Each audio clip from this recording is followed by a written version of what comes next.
Hello and welcome back to Spanish Sling. Today we have Diego García, who works in business development for Alipay from Ant Group. Please, Diego, may you introduce yourself? Hello, good morning. Thanks a lot for having me, Adrian. Pleasure to be here. I'm Diego. I've been working with the Alibaba and Ant Group for about 6 years now.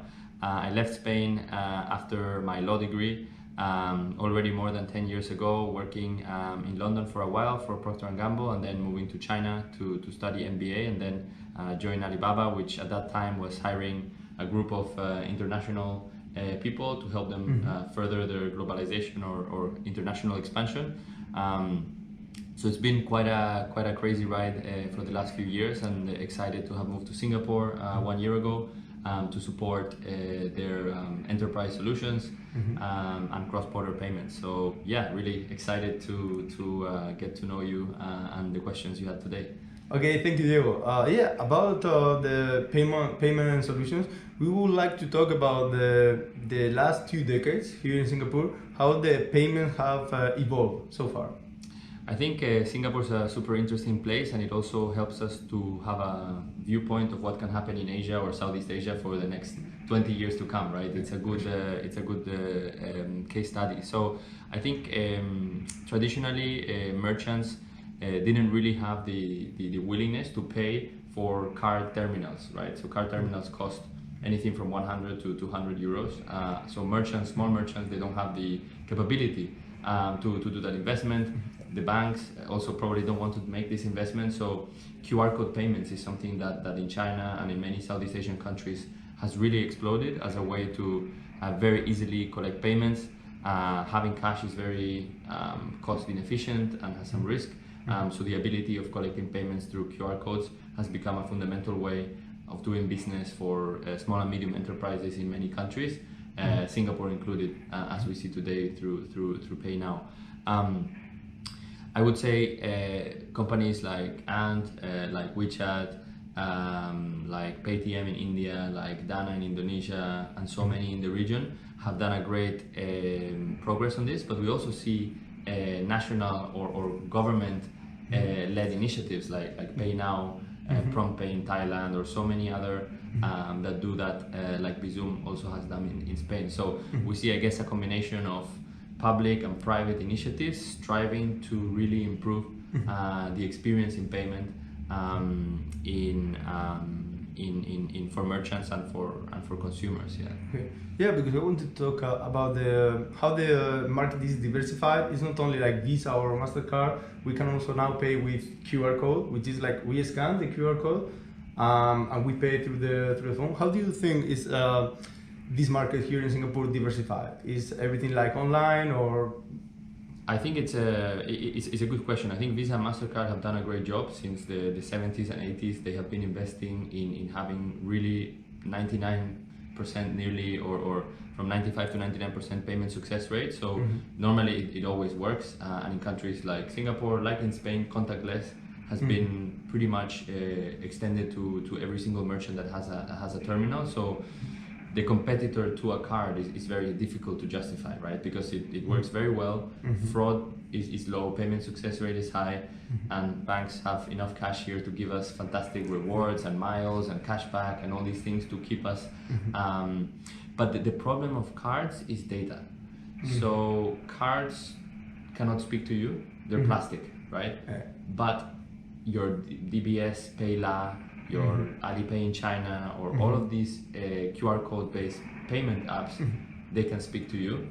So merchants are interested to get traffic, to get new consumers to their offline store or to their website to bring new consumers. So when you're walking close to 100 meters to a Starbucks can say, Adrian, you haven't been here in 1 month, why don't you enjoy a coffee?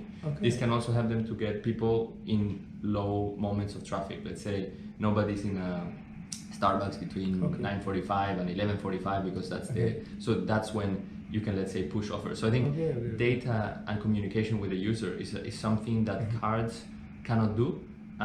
They just know Adrian spent $10 in a merchant category X, right? But they don't have more data. Alipay, for example, is able to know what you bought for breakfast if you took a taxi or you took the metro to go to work, if you needed a loan to pay for your son's school fees, if you have bought a movie ticket, do you travel, do you not, do you order alcohol or do you order socks online? So this kind of data also allows more and more use cases to be on top, like for example lending and other things. So I think it's diversified into quite a lot, and companies like Ant and others are also building cross-border payment solutions. So Visa and MasterCard are great because they work in Singapore, but when you go on a business trip or you go on holidays, they also work in the majority of countries, right? But an alternative to that is continue using your wallet, right? So let's say using your Pay Now when you go to Japan, or using your Alipay when you go to London, right? So Ant has invested in the last few years on Alipay Plus, which is a solution that allows multiple wallets to pay in the same QR code, right? So the QR codes of Alipay in China can be paid by, let's say, a user that has Kakao Pay from Korea or Touch and Go from Malaysia. So I think that's going to be something really interesting to see how, other than in domestic situation like Pay Now, which everyone is here aware, you can actually use that when you go traveling. I think that's something for the next 10 years to come. Okay, so these new solutions, trends provide us with flexibility.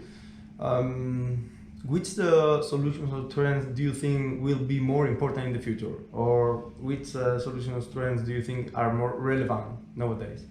I think consumers, users like us, have really benefited from technology improvement the last 10 years. The one who didn't enjoy is the merchants. So merchant payments and merchant banking is still very, very traditional. So normally if you order a container of wood from a supplier, you still receive an invoice which is written by hand or in a computer, saved in PDF, sent to you with the bank transfer details, which you have to manually copy. So progressive. There's no progress on the business side as there has been for us, which we can go to dinner and immediately save and get a coupon because I think the next 10 years are for the merchants. Okay. So we will see a lot of benefits there in real-time payment, in all of this stuff. On our side, we have also invested into Ant Bank. It's called ANEXT. It's a Singapore digital bank. So Singapore MAS, the regulator, gave license for 5 digital banks in Singapore. So ANEXT's goal is to lend to SMEs. So small and medium businesses that can open a bank account in 15 minutes digitally. 15 minutes. So you don't go to the bank branch, you don't need to upload documents and they say, oh, in 72 hours you get them feedback. It's real-time pass. You're onboarding and then you get your loan if you need it, or if you want to put some savings, they will give you interest for the balance you have. So I think even if we just converge what happened to users into merchants in the next 10 years, that's already quite a success. So I think that's where I think will be the future. Great. So thank you, Diego, for coming and for giving us these insights about the industry. I hope to see you again. Thank you. Hope to see you again. Thank you so much.